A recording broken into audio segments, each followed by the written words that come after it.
করবেন মাঝে মধ্যে।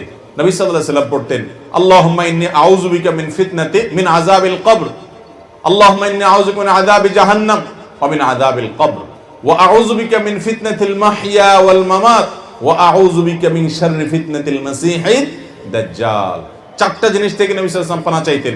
জাহান্নাম থেকে পানা চাইতেন, কবরের আযাব থেকে পানা চাইতেন, জীবন এবং মরণের ফিতনা থেকে।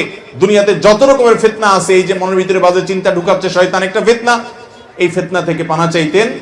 অনেকে অনেক কিছুর নামে ঈমান হারা হয়ে যাবে, সেটারও পাবে না, ঈমানের চেতনা হারা হয়ে যাবে অনেকে, এবং দাজ্জালের ফিতনা থেকে পানা চাইবো। অতএব সর্বশেষ আমল হলো আল্লাহর কাছে পানা চাইবো বেশি বেশি করে। আবারও বলছি, আল্লাহকে নিয়ে বাজে চিন্তা আসছে, প্রথমত এটাকে কেয়ার করবেন না, কারণ এটা শয়তান দিচ্ছে, এর কারণে আপনার ঈমান নষ্ট হবে না। দ্বিতীয়ত, এটা ভেবে খুশি হবেন যে এটা আপনার ভেতরকার ঈমান থাকার প্রমাণ, যে আপনার ভেতরকার ঈমান হরণের জন্য শয়তান চেষ্টা করছে, আপনি টের পেয়ে গেছেন।